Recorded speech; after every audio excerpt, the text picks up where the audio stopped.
Hola, ¿cómo están? Pues ya estamos en martes y pues está bastante cargadita la agenda del día de hoy, así que vamos a empezar para meterle acelerador al asunto y vamos a comenzar con una noticia muy positiva. Ya nos hacía falta algún tipo de noticia positiva en estos últimos días, después de tanta violencia y tantos asuntos que seguimos viendo en la agenda noticiosa, pero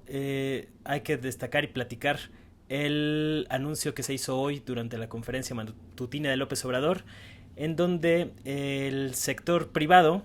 las cúpulas empresariales, eh, externaron su respaldo a el proyecto de López Obrador. Creo que esta foto es muy emblemática de el saludo que se da López Obrador con Carlos Salazar Lomelí en el presidente del Consejo Coordinador Empresarial, la organización eh, em, pues que reúne a las empresas más poderosas del país y que anunciaron hoy una inversión de 859 mil millones de pesos para destinarlas a 147 proyectos de infraestructura. Esto es muy relevante debido a que el monto no es una cantidad menor. 859 mil millones son casi un billón de pesos. Recordemos que el presupuesto anual está más o menos por los 6 billones de pesos. Entonces no es una cantidad para nada menor. De hecho, yo no recuerdo un monto tan grande que se anunciara en sexenios pasados. Y eso viene muy bien ya que se van a destinar a diferentes proyectos de inversión de principalmente de transporte, telecomunicaciones, turismo, agua y saneamiento, etcétera. En el anuncio estuvieron reunidos los algunos de los empresarios más poderosos del país, incluyendo Carlos Slim, que aparece por ahí en la foto. Y es muy significativo también lo que se dio. Vamos a poner acá algunas imágenes de la conferencia. En una negociación que fue liderada o gestionada por Alfonso Romo, quien es el coordinador del gabinete de López Obrador y que de alguna manera pues es su vínculo con el sector empresarial, con los hombres del dinero. Y la cantidad de personajes que vimos el día de hoy fue realmente significativa. Había personas de varias cámaras empresariales del país. Se anunciaron, por ahí Lomelí anunció, aquí están, el gráfico con los 147 proyectos que se van a dar en un primer paquete de inversión. Todavía habían comentado que para enero van a anunciar otros proyectos de energía y en tema de salud, me parece. Entonces, pues parece que está bastante interesante este proyecto en conjunto entre la iniciativa privada y el gobierno de López Obrador, que yo creo que está mejor que cooperen estos dos sectores que han sido antagónicos durante un buen rato, en lugar de ver conspiraciones y otro tipo de golpeteos políticos como ya hemos visto en el pasado. Incluso por aquí también estaba Luis Niño de Rivera, el presidente de la Asociación de Bancos de México, el representante de los banqueros, pues también dándole el respaldo al gobierno de México para tratar de salir del estancamiento económico, del 0% prácticamente que se ha registrado a lo largo de este año y que de alguna manera, pues si bien es importante pues esa medición para tener una idea más o menos a grandes rasgos de dónde estamos. Llama la atención las declaraciones de Jonathan Heath, el subgobernador de Banco de México, que dice que no estamos en recesión económica y que la recuperación está a la vuelta de la esquina. La recesión técnica es un tema más mediático que otra cosa, dijo el economista, subgobernador del Banco de México, que es un tipo bastante sensato. Si no lo siguen, échenle un ojo a lo que publica en Twitter. Y yo creo que en buena medida tiene razón de que este asunto es más mediático del estancamiento y la supuesta recesión técnica que se da, pero que de alguna manera no es tan significativa debido a que es una recesión del 0.1%, 0.01%, es una cosa mínima, pero habla del estancamiento que hay que reconocer, pues sí, sí está atravesando el Estado mexicano.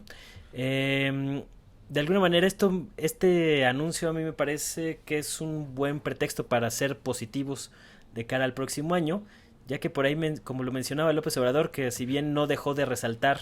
pues estas diferencias que ha tenido en algunas visiones frente al gremio empresarial, dijo por ahí, no puede ser lo mismo el sector privado y el sector público, pero si hay buena voluntad se concilian las diferencias, como dejando en claro pues este antagonismo que es de larga data, como ya lo sabemos. Pero algo que me llamó la atención fue que por un lado los montos que ha presumido en gasto social el gobierno de López Obrador, este, con 300,000 millones de pesos destinados a programas de bienestar social, dándole empleo a 900,000 jóvenes aprendices, 11 millones de becas para estudiantes, etcétera, etcétera, pues están generando que la economía popular y de los sectores más vulnerables se empiece de alguna manera a mover con estos fondos que está inyectando el gobierno a la gente más pobre del país, que se suma a un monto histórico de envío de remesas de Estados Unidos a México, que por ahí eran de 35,000 millones de dólares. Es un monto también importante luego de que las remesas habían caído después de la crisis financiera de 2008 y en los últimos años han tenido un pequeño repunte, y que viene este año 2019 pues es el año que más remesas se han enviado de Estados Unidos. Y si juntamos como esos tres factores, el gasto popular que se está realizando abajo, el, el envío o el ingreso de divisas vía las remesas y este ambicioso primer paquete de gasto en infraestructura, donde va a ser principalmente la inversión privada, los que inviertan en serie de proyectos, pues de alguna manera da vistos bastante importantes para ser optimistas de cara a la economía del próximo año, más allá de que van a seguir los efectos de la guerra comercial entre China y Estados Unidos, que pues no estamos exentos de los fenómenos que ocurren a nivel internacional, pero digamos que a nivel interno es muy buena señal. Uno esperaría que eso, aunado pues al manejo responsable que han tenido hasta ahora de las finanzas públicas, de situaciones como lo que ayer comentaba sobre la reestructuración financiera de Pemex y algunos de los grandes proyectos de infraestructura como la refinería, el aeropuerto, etcétera, etcétera, pues parece que se puede salir un poco del atolladero en el que está el día de hoy la economía mexicana, y esperemos que eso se vea reflejado relativamente pronto en el bolsillo de los mexicanos. Pero bueno, ese es como el tema principal, una buena noticia. Y por ahí me encontré muy temprano en el día una noticia bastante peculiar, ya que habla mucho desde mi opinión y desde mi perspectiva cómo funciona mucho de la prensa mexicana. Hay una columna de Salvador García Soto, publicada el día de hoy, 26 de noviembre, que se titula Evo y Rafael Correa se reunieron en México. Y empieza a decir que según... ¿Dónde viene esta parte? Que según confirmaron fuentes de la inteligencia mexicana, el expresidente de Ecuador, Rafael Correa, arribó a México hace una semana y se reunió ya con Evo Morales. Y da una serie de datos, resalta pues la afinidad ideológica que tenía Correa o tiene con Evo Morales y con personajes ya afinados como Hugo Chávez o Fidel Castro, en un tono muy propio de pues asunto como de la conspiración comunista contra las democracias liberales, muy en el tono de la Guerra Fría que les gusta a algunos columnistas mexicanos, y que pues no dejó de ser un poco ridículo este apunte y el tono que da García Soto, que si bien pues de repente tiene buenas columnas, tiene por ahí un par que creo que son importantes porque nadie más que él documentó cosas como una reunión secreta entre Peña Nieto y Ricardo Anaya, etcétera, etcétera. pero de repente se echa unas columnas voladoras como esta que la inteligencia mexicana le había confirmado la reunión de Evo con Correa, y si hubiera podido evitar pues ese reporteo con las fuentes de la inteligencia mexicana, si hubiera revisado tan solo pues la transmisión de la entrevista que publicó RT en español la semana pasada, en el programa de Conversando con Correa, donde pues fue una transmisión a nivel mundial, tuvo 211,000 visitas hasta el momento, más lo que se sumó en redes, y que es curioso el tono como conspirativo de una reunión entre Evo Morales y Correa, que pues hasta fue publicada en televisión. Esto viene a colación debido a pues otras temas que están por ahí haciendo ruido en la esfera mediática mexicana, y uno de ellos es el recorte presupuestal por el que se está quejando el Instituto Nacional Electoral de cara al próximo año del 2020. Resulta que el INE desde agosto propuso un presupuesto de 12,000 millones de pesos, 12,493, para realizar pues todas las actividades que tiene que hacer el instituto. Va a haber va a haber elecciones en 2 estados, me parece, pero realmente pues no hay no hay algo tan fuerte como las elecciones intermedias, que son hasta el 2021. El INE se queja de que le recortaron el presupuesto operativo, y aquí es en donde vamos a analizar un poco más a fondo el tema para tratar de explicar de qué va la cosa, porque está un poco confuso, y más por la manera en que muchos medios mexicanos retomaron las declaraciones de los defensores del INE, entre ellos los consejeros como Lorenzo Córdoba, diciendo que era un atentado contra la democracia el recorte de 1,000 millones de pesos que le estaban asestando al INE, cómo iba a resolver los grandes problemas que tenía el Instituto Nacional Electoral frente a sí, con un presupuesto tan corto como el que le estaba dando la Cuarta Transformación, que estaba acabando con estos organismos autónomos, y una retórica llena de catastrofismo que yo creo que está muy pues fuera de la realidad. Y yo me burlaba un poco por lo poco concisos que han sido muchos de estos señalamientos. Aquí está claramente cómo el INE solicitaba 12,493 millones de pesos. Y si revisamos, ¿dónde está? Ay, qué güey. Bueno, si revisamos el presupuesto, me puse a revisar a fondo el presupuesto como fue aprobado tal cual en la Cámara de Diputados. Aquí no creo que se vaya a alcanzar a ver en pantalla. A ver si ahí se ve mejor. Es que me modifica esto. Bueno, el caso es que publiqué un pequeño tweet como contrastando lo que solicitaba el Instituto Nacional Electoral, estos 12,493 millones, con los 16,660 que fueron aprobados. Cabe resaltar que de estos 16,660 millones que le aprobó la Cámara de Diputados, el INE le tiene que destinar cerca de 5,239 millones de pesos a los partidos políticos en 2020. Entonces digamos que el recorte operativo para el INE el próximo año pues va a ser más o menos de 1,000 millones de pesos, un poquito más, que se gasten. Publicó por ahí una infografía también el Instituto Nacional Electoral en su página, para conocer los 10 principales rubros de en qué se va a gastar el presupuesto del INE en 2020. Y pues ahí menciona cómo la expedición de credencial para votar pues va a ser uno de los montos más fuertes, financiar a las 32 juntas locales y 300 distritales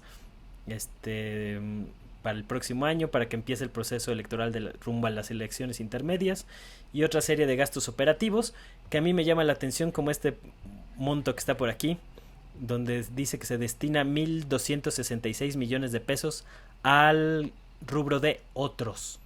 No sabemos a qué se destina ese rubro de otros y sería importante que lo aclararan, precisamente porque pues es más o menos la cifra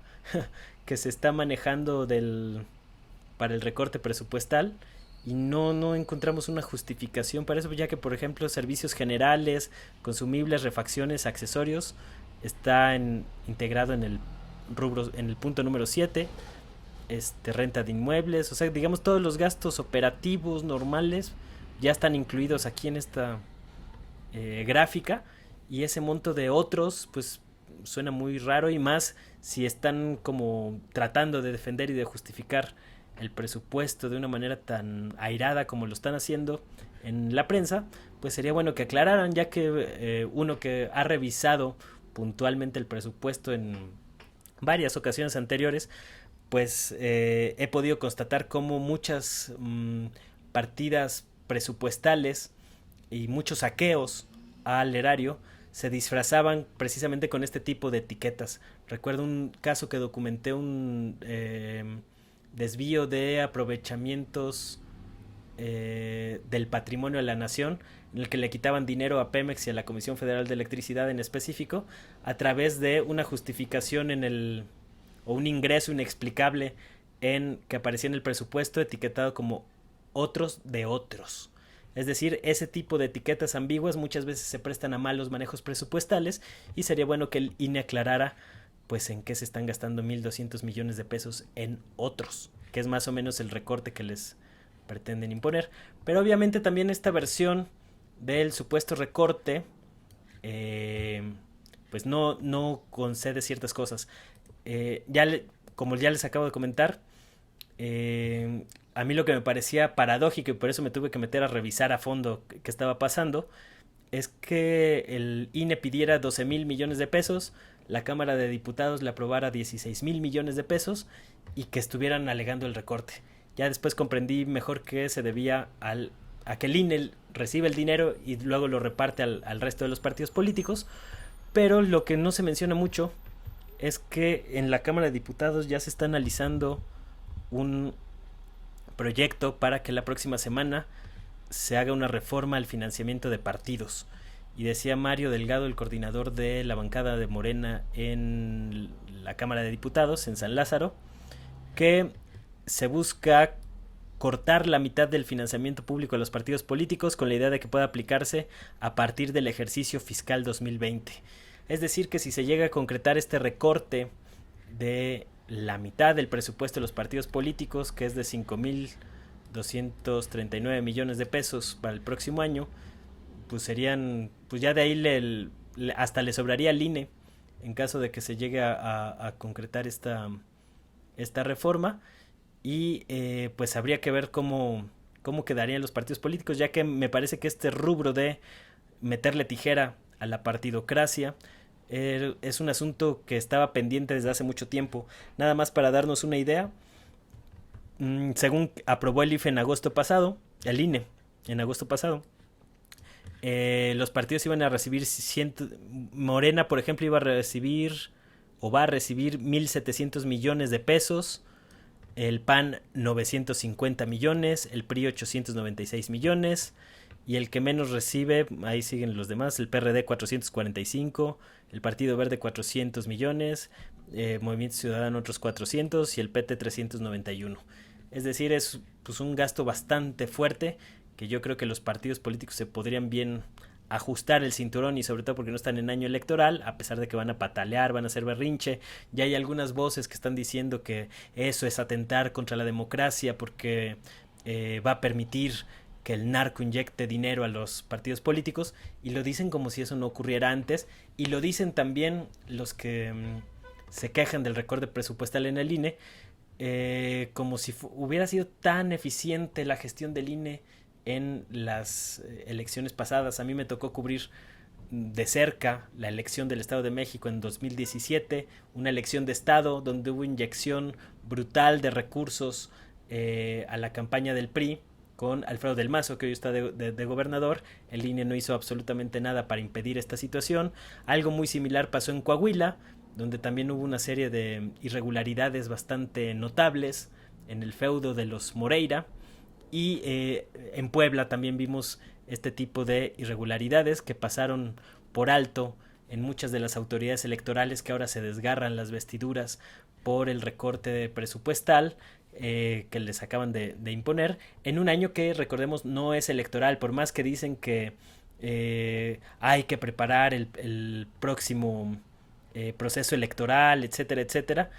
de las elecciones intermedias del 2021. Pues más o menos el monto que se están estimando para eso son 830 millones de pesos. Eh, y así que me parece que con lo que se le está aprobando en la Cámara de Diputados es más que suficiente para que se aprieten un poco el cinturón en el INE, que estaban muy acostumbrados al derroche, a los gastos onerosos, y pues digamos que la situación económica no está para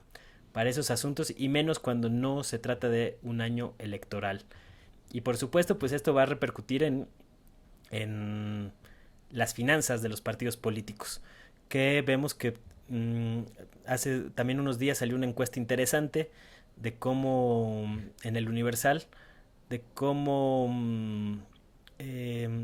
Morena mantiene el 36% de las preferencias electorales, tuvo una ligera caída en comparación a marzo, bueno, ni tan ligera,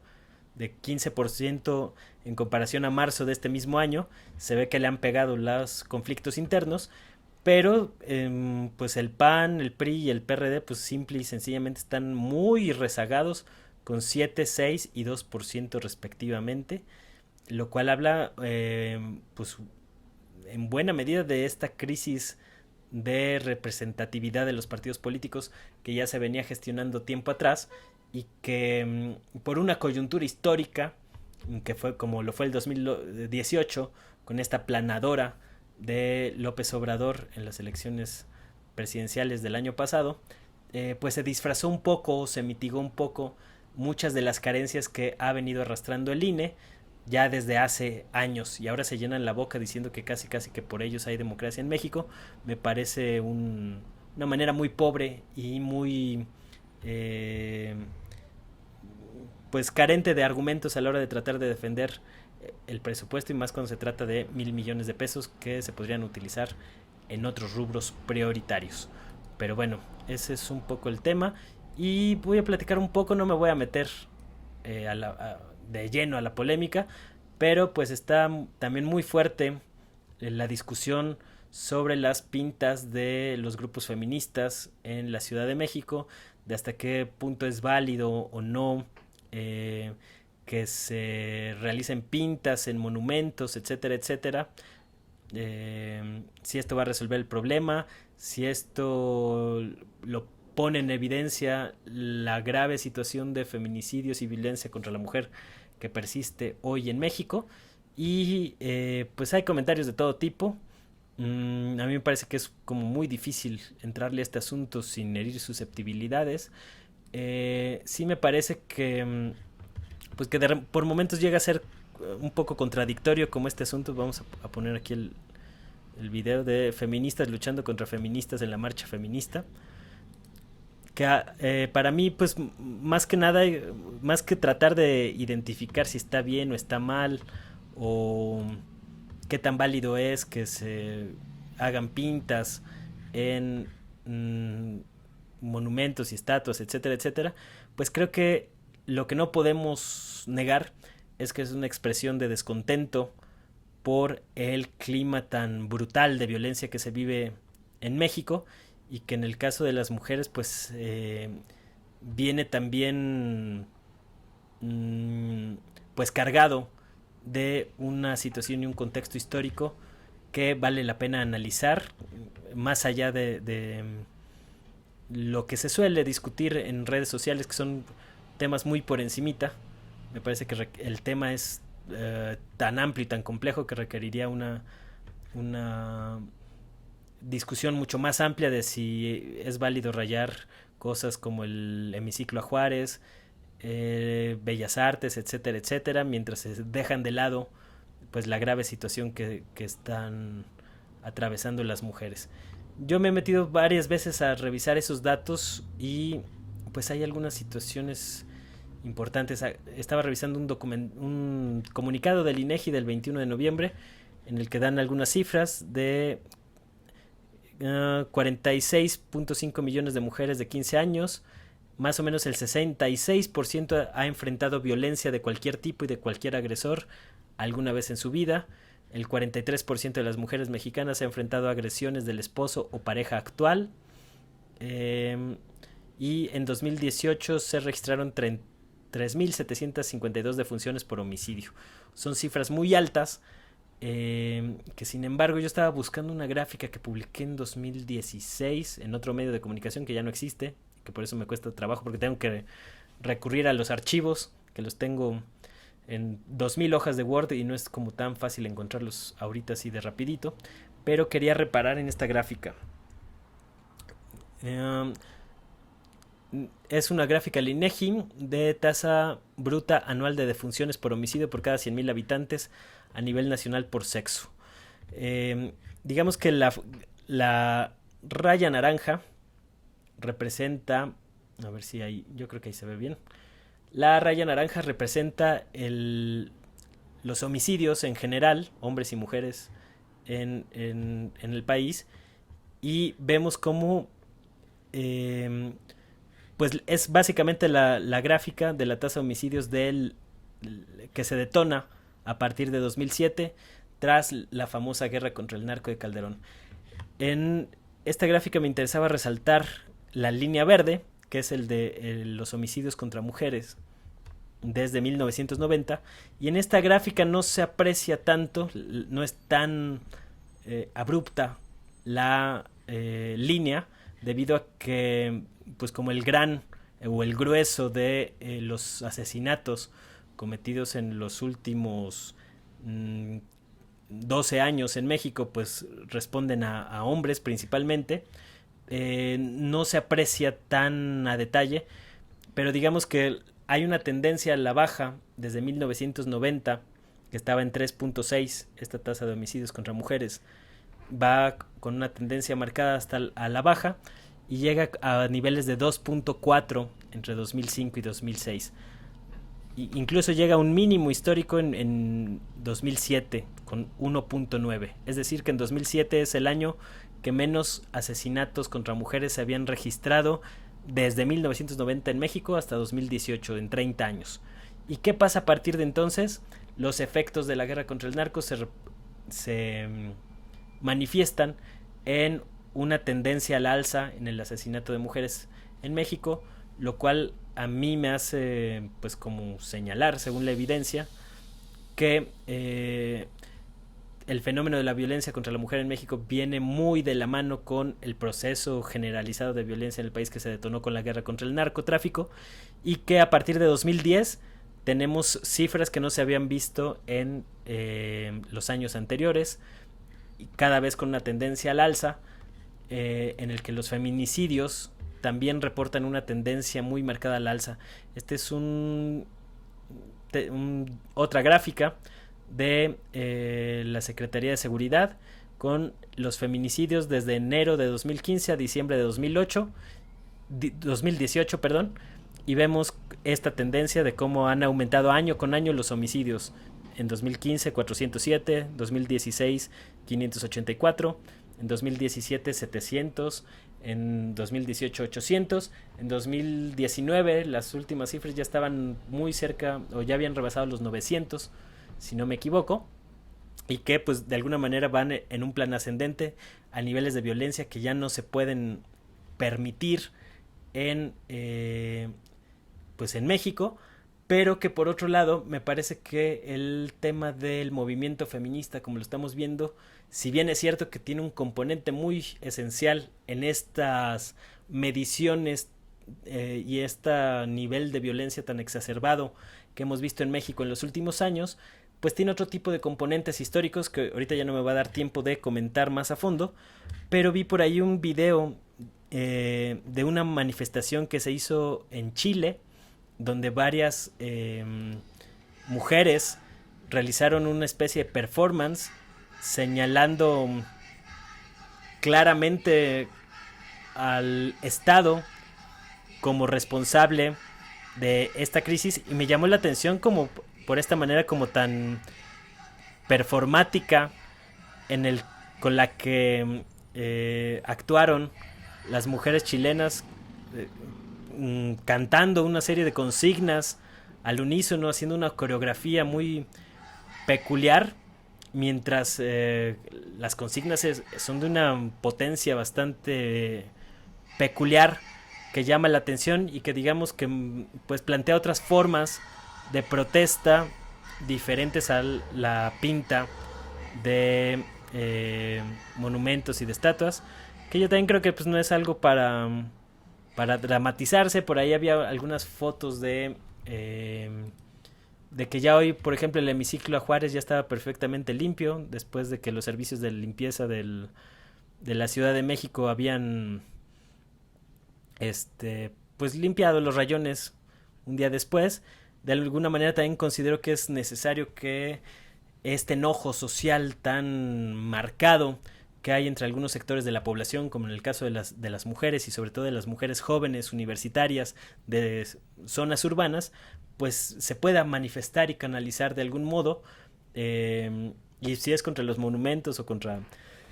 las calles, pues yo creo que eso como quiera es reparable de alguna medida. No estoy tan seguro qué tanto tenga de o qué tan bueno sea o malo, la verdad no sé. Eh, pues, sí me parece que es como importante que se manifieste este enojo social de alguna manera. Y si pues es a través de la pinta o de la vandalización de algunos espacios públicos, me parece que tampoco habría que hacer drama sobre ese asunto, aunque pues sí de repente preocupan algunas agresiones que se ven en estas eh, marchas entre las mismas mujeres que participan a veces en estas manifestaciones y que pues de alguna manera hablan del nivel de enojo social que está muy a flor de piel en México, no solo entre las mujeres, sino en amplios sectores sociales que si bien se abrió una pequeña válvula de escape con la llegada de López Obrador al poder en 2018, hace ya prácticamente un año, todavía pues prevalece mucho de ese enojo social que se ha venido gestando durante décadas y los movimientos feministas que estamos viendo con un toque muy anarquista pues son una expresión de este enojo social que está ahí ante hechos de violencia que resulta difícil a veces poder sobrellevarlos después de simplemente uno que está inmerso en las noticias. A veces es agotador estar oyendo todo el tiempo hechos de violencia. Ahora imagínense qué será vivirlos en carne propia o cuando le ocurren a personas queridas, etcétera, etcétera. Pero bueno, esos son los temas de hoy. Estuvo bastante cargadita la jornada. Ahí échenle ojo a esos temas y sobre todo al asunto de las expectativas económicas para el próximo año, que yo creo que están interesantes, van a servir a contrarrestar un poco muchas de las críticas que se han hecho y sobre todo como a reforzar pues los vínculos entre el gobierno de López Obrador con el sector empresarial, que son uno de los grupos antagónicos por naturaleza, y que esta colaboración pues parece un proyecto interesante que puede derivar en cosas positivas a futuro. Pero bueno, es todo, ya no le voy a dar más vueltas. Nos seguimos viendo y espero sus comentarios a ver qué otros temas les gustaría ver por estos rumbos. Chao.